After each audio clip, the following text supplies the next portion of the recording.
नमस्कार। DD news पर आप देखना शुरू कर चुके हैं समाचारों का बुलेटिन। मैं हुलाल चंद्र सिंह। देखेंगे देश और दुनिया की तमाम बड़ी खबरें, लेकिन सबसे पहले इस समय की हेडलाइंस। लेक्स फ्रीडमैन के साथ पीएम मोदी का एआई पॉडकास्ट साक्षात्कार आज शाम होगा प्रसारित। हिमालय में बिताए गए समय और सार्वजनिक जीवन समेत कई मुद्दों का जिक्र। रायसीना डायलॉग के लिए दिल्ली पहुंचे न्यूजीलैंड के पीएम क्रिस्टोफर लक्सन। कल पीएम मोदी के साथ संयुक्त रूप से करेंगे उद्घाटन। अन्य मेहमानों का आगमन भी जारी। बोडोलैंड के विकास के लिए 1500 करोड़ रुपए का आवंटन। अमित शाह ने कोकराझार में की घोषणा। कहा, यहां अब उन्माद और अलगाववाद के बजाय शिक्षा और विकास की होती है बात। एक्शन मोड में काम कर रही है दिल्ली सरकार। आज मुख्यमंत्री, उपराज्यपाल और पीडब्ल्यूडी मंत्री ने जल निकासी की स्थिति का लिया जायजा। बुच विल्बर और सुनीता विलियम्स की धरती पर होगी वापसी। नया दल लेकर स्पेसएक्स रॉकेट अंतर्राष्ट्रीय अंतरिक्ष स्टेशन पहुंचा। सफलतापूर्वक हुई डॉकिंग।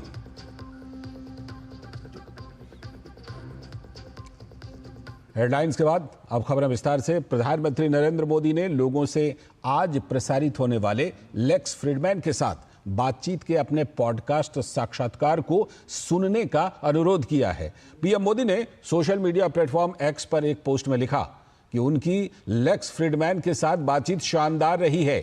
इस बातचीत में पीएम मोदी के बचपन, हिमालय में बिताए गए वर्ष और सार्वजनिक जीवन समेत कई अन्य मुद्दों को शामिल किया गया है। लेक्स फ्रीडमैन के साथ पॉडकास्ट में प्रधानमंत्री ने अपने जीवन में आरएसएस की भूमिका और समाज में इसके योगदान के बारे में भी विस्तार से बात की है।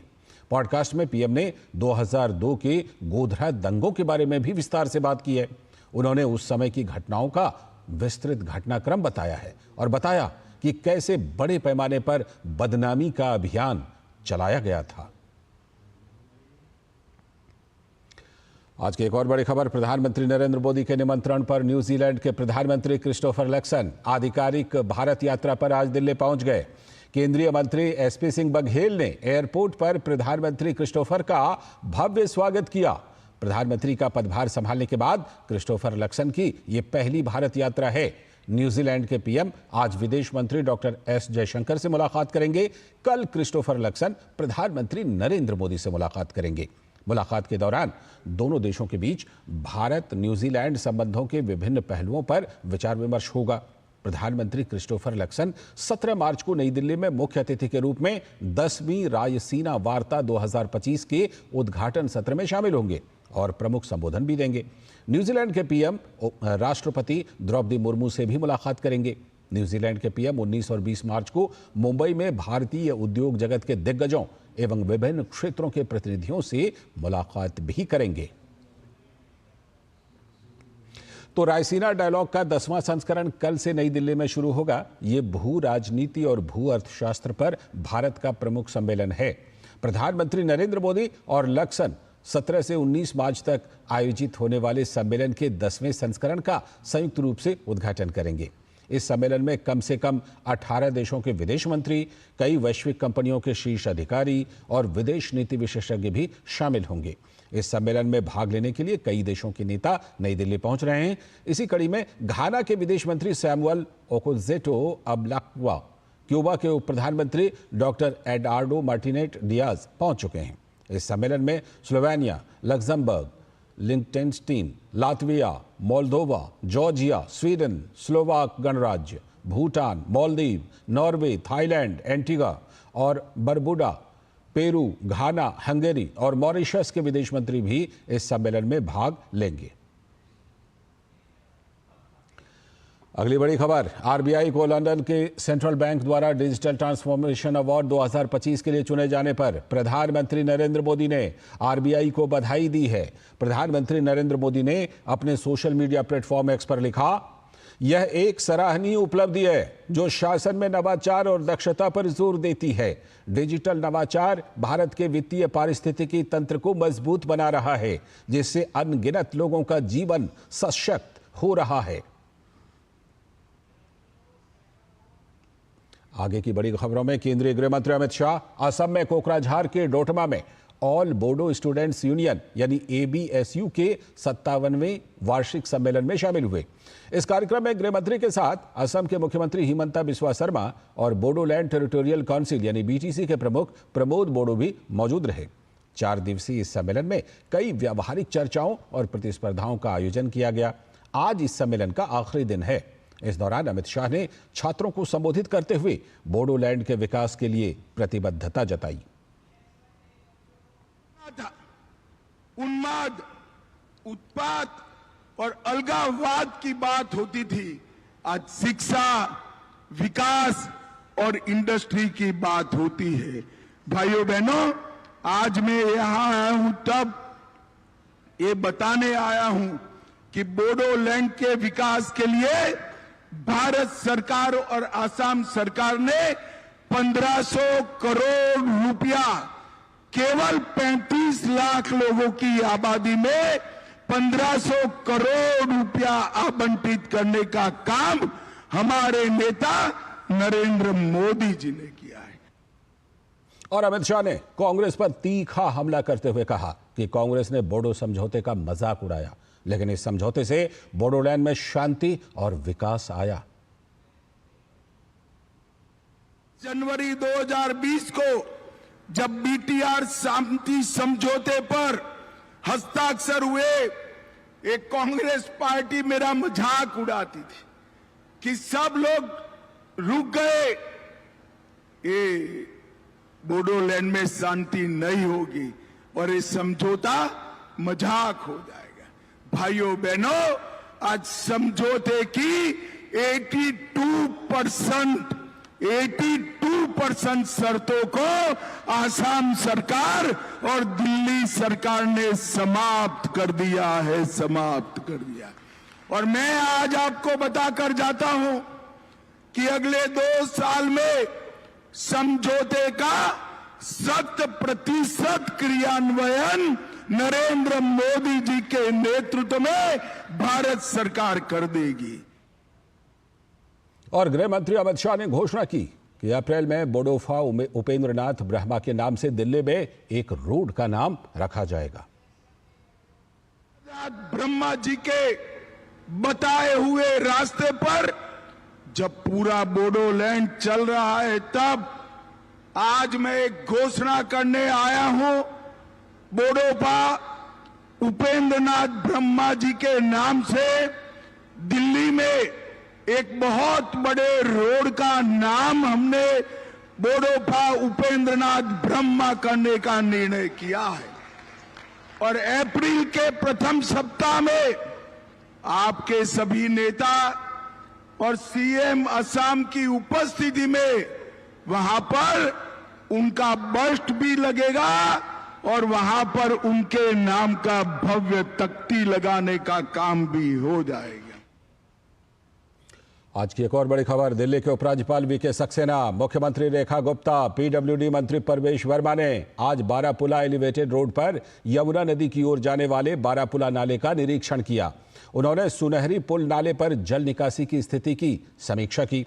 बारापुला नाले का निरीक्षण करने के बाद मुख्यमंत्री रेखा गुप्ता ने मीडिया से बातचीत के दौरान बताया कि ये वो नाले हैं जिन्हें पिछली सरकारों ने कभी गंभीरता से नहीं लिया था।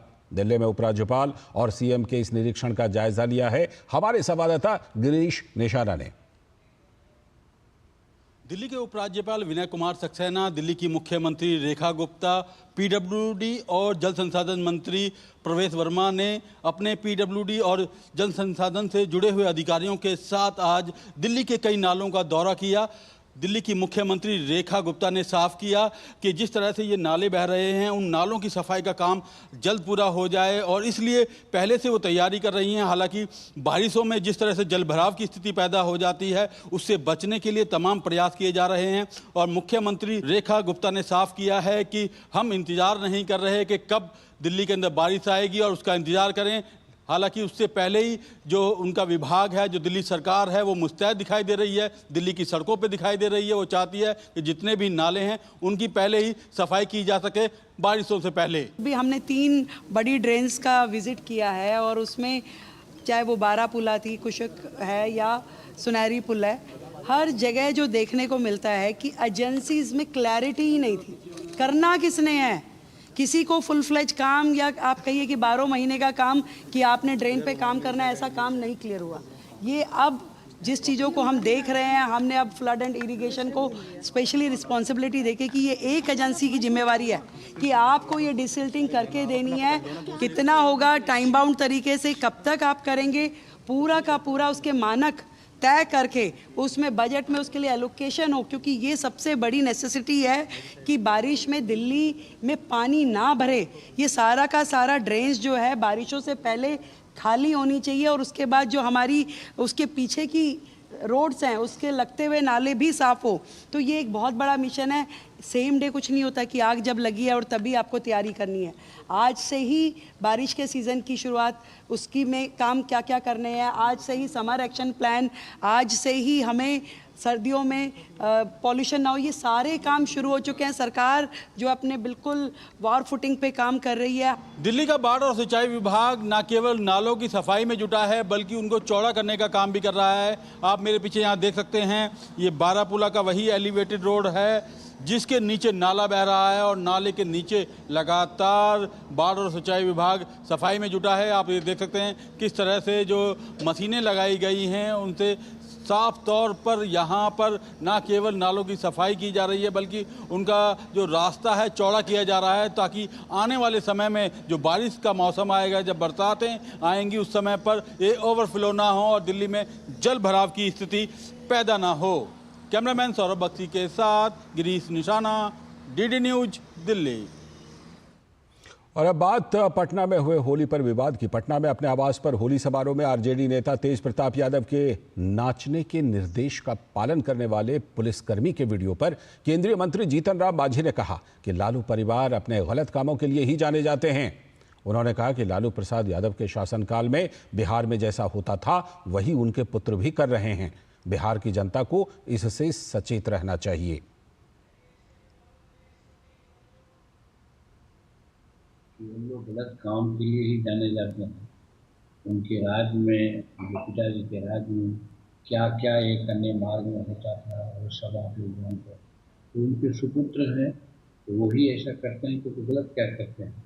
और यही बिहार की जनता समझे कि यदि उनके हाथ में सत्ता इसी तरह से चल जाए, हालांकि जाने की उम्मीद नहीं है, तो ऐसा ही होगा कि यहाँ के पदाधिकारियों का, यहाँ के पुलिसकर्मियों को अपने ढंग से यूज करेंगे और नहीं करेंगे तो किसी को सस्पेंड कराने की बात करेंगे।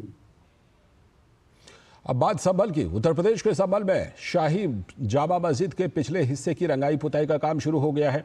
इलाहाबाद उच्च न्यायालय द्वारा 12 मार्च को अनुमति दिए जाने के बाद रंगाई पुताई का काम शुरू किया गया है। रंग रोगन का काम भारतीय पुरातत्व विभाग के संरक्षण में हो रहा है, जिसे 9 मजदूर अंजाम दे रहे हैं। न्यायालय ने रंगाई पुताई का काम 7 दिन में पूरा कर लेने के आदेश दिए हैं। शनिवार को एएसआई की टीम ने मस्जिद के उन हिस्सों का सर्वे किया जहां रंगाई पुताई का काम किया जाना था। साथ ही संभल जामा मस्जिद पर रमजान के पवित्र महीने के दौरान लाइटिंग का आदेश भी जारी किया गया था। मामले की अगली सुनवाई 8 अप्रैल को होगी। और भाजपा सांसद दिनेश शर्मा ने संभल जामा मस्जिद के व्हाइट वॉशिंग काम पर कहा कि हाईकोर्ट का आदेश स्वागत योग्य है और किसी भी धार्मिक स्थल का अपमान करना न तो केंद्र और न ही राज्य सरकार की नीति है। अगर कोर्ट रंगाई पुताई के काम की अनुमति देता है तो ऐसा होना चाहिए। न्यायिक प्रक्रिया निष्पक्ष है और अदालत के आदेशों का सभी को पालन करना चाहिए। जो हाईकोर्ट का आदेश हो वो स्वागत योग्य है और सरकार का, चाहे केंद्र हो चाहे प्रदेश की सरकार हो, किसी भी धर्म स्थल का अपमान करना ये किसी भी प्रकार की नीति ना तो केंद्र की है ना प्रदेश की है। और न्यायालय अगर देता है कि रंगाई पुताई हो तो खूब अच्छी और खूबसूरत रंगाई पुताई, उसमें हर्ज क्या है। जब न्यायालय आदेश दे रहा है, हाँ न्यायालय इसके बाद जो आदेश अगर करता है, कोई भी आदेश करता है तो सबको मानना चाहिए। हम समझते हैं कि न्यायिक प्रक्रिया निष्पक्ष है और इसको सभी पक्ष को इसका आदर करना चाहिए। और वहीं संभल के डीएम राजेंद्र पेंसिया ने संभल जामा मस्जिद की सफेदी के काम पर कहा कि भारतीय पुरातत्व सर्वेक्षण अपना काम कर रहा है। हमारा बल हमेशा तैनात रहता है। हमारा बल हर जगह तैनात है, प्रवेश द्वार, निकास द्वार, पीछे की तरफ भी। किसी भी तरह की कोई समस्या नहीं है। एएसआई उच्च न्यायालय के निर्देश का कार्यान्वयन कर रहा है। माननीय उच्च न्यायालय के निर्देश में आर्कियोलॉजिकल सर्वे ऑफ इंडिया अपना कार्य कर रहा है और हमने जब उनकी बात हुई हमसे तो हमने उनको कहा कि यदि किसी भी प्रकार की कोई भी कभी भी आवश्यकता हो तो हम हमेशा तत्पर हैं। वैसे हमारी फोर्स भी हमेशा तैनात रहती है। जो एंट्री गेट है वहाँ पर भी है, बैक साइड में भी है, एग्जिट गेट के पास भी है, तो सब जगह पे हमारी जो फोर्स है वो तैनात रहती है। तो किसी प्रकार की कोई समस्या नहीं है। माननीय उच्च न्यायालय के जो निर्देश हैं उनकी पालना एएसआई करवा रही है। आगे देखेंगे बुलेटिन में कुछ और बड़ी खबरें, लेकिन फिलहाल वक्त है एक छोटे से ब्रेक का।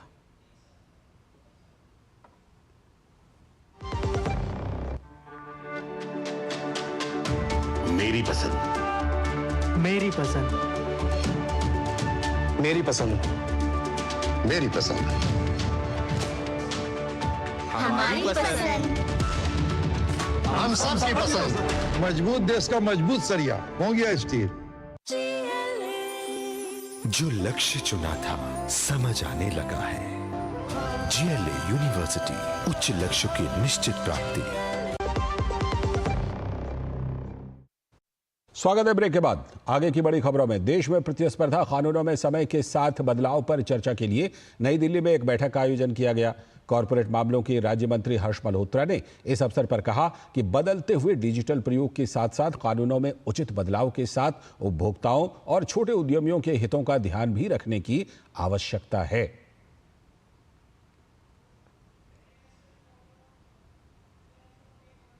कंपटीशन लॉज जो हैं उसके पीछे का कारण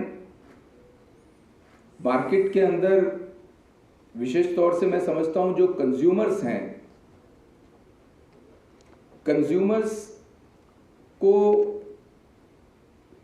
मोनोपोलीज के कारण कोई नुकसान नहीं होना चाहिए। आज भारत में 140 करोड़ लोग रहते हैं। Population wise we are the biggest now, तो हमारे लिए वो बहुत इंपॉर्टेंट है। इसके साथ साथ इसके पीछे का जो बैकग्राउंड है हमारे लॉज का, एक्ट्स का, to prevent anti competitive practices, promote and sustain competition in the market. Market में फेयर कंपटीशन होता है तो उसका मार्केट को भी फायदा होता है, देश की इकोनॉमी को भी फायदा होता है। तो इसलिए सस्टेन कंपटीशन रहना चाहिए, किसी की कोई मोनोपोली नहीं होनी चाहिए। और अब बात बच्चों की सेहत की। हर बच्चे की सुरक्षा सुनिश्चित करने में टीकाकरण अहम भूमिका निभाता है। इस लक्ष्य को हासिल करने के लिए स्वास्थ्य मंत्रालय राज्य सरकारों और फ्रंटलाइन स्वास्थ्य कर्मियों के साथ मिलकर बच्चों की रोग प्रतिरोधक क्षमता बढ़ाने के लिए प्रतिबद्ध है। टीकाकरण प्रयासों के माध्यम से एक स्वस्थ राष्ट्र के निर्माण में देश के सभी नागरिकों का सराहनीय योगदान है। टीकाकरण के प्रति जागरूकता के लिए हर साल 16 मार्च को राष्ट्रीय टीकाकरण दिवस मनाया जाता है। इसी पर पेश है ये खास रिपोर्ट। हर साल 16 मार्च को पूरे देश में राष्ट्रीय टीकाकरण दिवस के रूप में मनाया जाता है। ये वर्ष 1995 से हर साल 16 मार्च को मनाया जाने वाला एक राष्ट्रीय कार्यक्रम है। इसे राष्ट्रीय प्रतिरक्षण दिवस के नाम से भी जाना जाता है। टीकाकरण की जीवन को बचाने में बहुत ही महत्वपूर्ण और अहम भूमिका है। टीकाकरण की वजह से ही वर्ष 1980 में चेचक का उन्मूलन, 2014 में भारत से पोलियो का उन्मूलन हो गया। टीकाकरण का उद्देश्य ये सुनिश्चित करना है कि बच्चे, किशोर, वयस्क और समुदाय टीके से रोके जा सकने वाली बीमारियों से सुरक्षित रहें। 16 मार्च को इस दिवस को मनाने के पीछे एक कारण ये भी है कि इसी दिन सबसे पहले वर्ष 1995 में भारत में ओरल पोलियो वैक्सीन की पहली खुराक वितरित की गई थी। राष्ट्रीय टीकाकरण दिवस शोधकर्ताओं, वैज्ञानिकों और स्वास्थ्य कर्मियों को धन्यवाद देने का एक सही अवसर है, जो ये सुनिश्चित करते हैं कि आप हमेशा स्वस्थ रहें। टीकाकरण से कई खतरनाक और संक्रामक रोगों को भी रोका जा सकता है। कुछ बीमारियों में तो टीकाकरण आजीवन आपके स्वास्थ्य को सुरक्षा प्रदान करता है। टीकाकरण दशकों से भारत की सार्वजनिक स्वास्थ्य रणनीति का केंद्र बिंदु रहा है, जिससे बीमारी का प्रसार और बाल मृत्यु दर को कम करने में उल्लेखनीय प्रगति हुई है। सार्वजनिक टीकाकरण कार्यक्रम से हर साल लाखों नवजात शिशुओं और गर्भवती महिलाओं को जीवन रक्षक टीके उपलब्ध कराए जाते हैं। आज देश का पूर्ण टीकाकरण कवरेज राष्ट्रीय स्तर पर 93% से ज्यादा है। प्रधानमंत्री नरेंद्र मोदी के हर जच्चा बच्चा रहे स्वस्थ, इस संकल्प को साकार करने में टीकाकरण की अहम भूमिका है। यही वजह है कि दिसंबर 2014 में शुरू किया गया मिशन इंद्रधनुष मोदी सरकार की एक रणनीतिक पहल है और इसका उद्देश्य है पूरे देश में बच्चों के लिए पूर्ण टीकाकरण कवरेज को बढ़ाना। मिशन इंद्रधनुष विशेष रूप से कम टीकाकरण दर वाले क्षेत्रों पर ध्यान केंद्रित करता है, जिसमें कई दुर्गम इलाके हैं और ऐसे समुदाय शामिल हैं जहां बच्चों को या तो टीका नहीं लगाया जाता या फिर आंशिक रूप से ही लगाया गया। मिशन इंद्रधनुष के सभी चरणों में अब तक कुल 5 करोड़ 46 लाख बच्चों और 1 करोड़ 32 लाख गर्भवती महिलाओं का टीकाकरण किया जा चुका है। भारत में यूविन पोर्टल की भी शुरुआत की गई है। गौरतलब है कि यूविन पोर्टल भारत के टीकाकरण प्रयासों में एक महत्वपूर्ण कदम है, जो सार्वभौमिक टीकाकरण कार्यक्रम के तहत गर्भवती महिलाओं और बच्चों के टीकाकरण का पूरी तरह से डिजिटल रिकॉर्ड उपलब्ध कराता है। इस डिजिटल प्लेटफॉर्म का उद्देश्य वैक्सीन वितरण और रिकॉर्ड को सुव्यवस्थित करना है और ये सुनिश्चित करना है कि प्रत्येक व्यक्ति आसानी से अपने टीकाकरण रिकॉर्ड तक पहुंच सके और इसका प्रबंधन कर सके।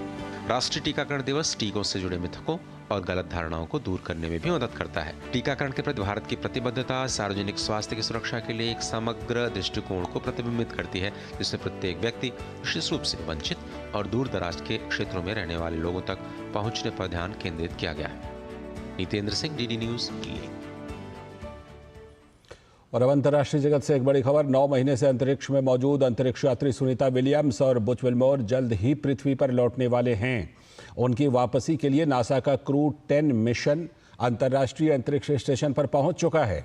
यह मिशन फ्लोरिडा के कैनेडी स्पेस सेंटर से लॉन्च किया गया था, जिसमें 4 नए अंतरिक्ष यात्री शामिल हैं। इन यात्रियों का काम स्टेशन पर वैज्ञानिक प्रयोगों को आगे बढ़ाना और पुराने क्रू को बदलना होगा। विलियम्स और विल्मोर को कुछ महीनों में वापस लौटना था, लेकिन तकनीकी दिक्कतों के कारण वो 9 महीने तक ISS पर ही रुके रह गए। वे पिछले साल जून में बोइंग स्टार लाइनर से वहां पहुंचे थे, लेकिन सुरक्षा चिंताओं के चलते उनकी वापसी टलती रही। अब स्पेसएक्स के क्रू ड्रैगन कैप्सूल से उनकी वापसी का रास्ता साफ हो गया है।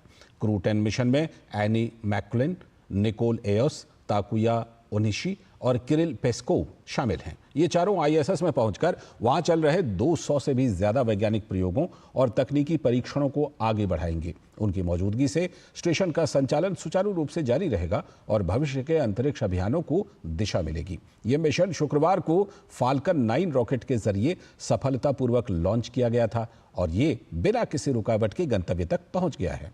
क्रू 10 मिशन ISS से जुड़ चुका है और अंतरिक्ष यात्री स्टेशन के अंदर प्रवेश करने की प्रक्रिया में है।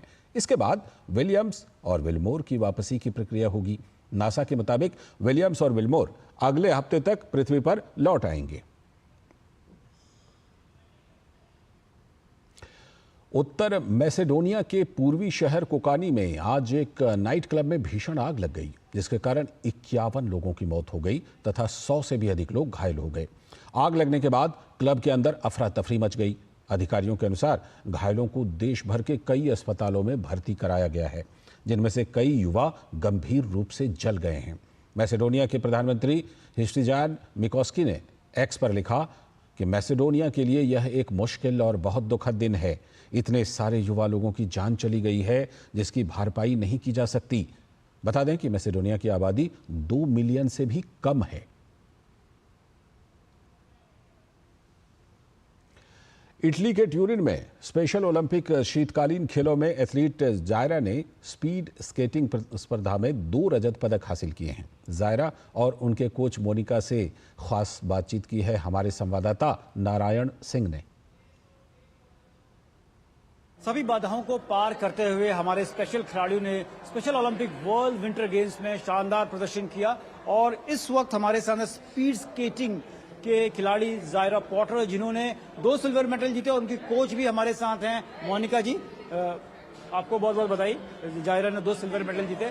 तो कैसे देखते हैं कि इस उपलब्धि को इतने बड़े मंच पे हमारे खिलाड़ी 2-2 मेडल जीत रहे हैं? सबसे पहले मैं थैंक्स कहना चाहूंगी मलिका मैम का। हमारे बच्चे उनकी मेहनत से, उनके जज्बे से, उनके दिन रात के एफर्ट से वर्ल्ड विंटर गेम में बहुत सारे गोल्ड, सिल्वर और ब्रोंज ला रहे हैं और हमारे बच्चे भी काफी मेहनत कर रहे हैं। जैसे कि जायरा के 2 इवेंट थे, 111 मीटर रेस और 222 मीटर रेस। दोनों ही इवेंट में जायरा ने सिल्वर मेडल जीता है। काफी लंबे समय का संघर्ष, काफी लंबे समय की मेहनत है कि वो इस मंच पे मेडल जीते। जायरा, 2 मेडल जीते, कितने खुश हैं आप? खुश है।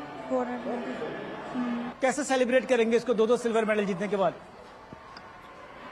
वर्क करेंगे, अच्छा सेलिब्रेट करेंगे। हाँ।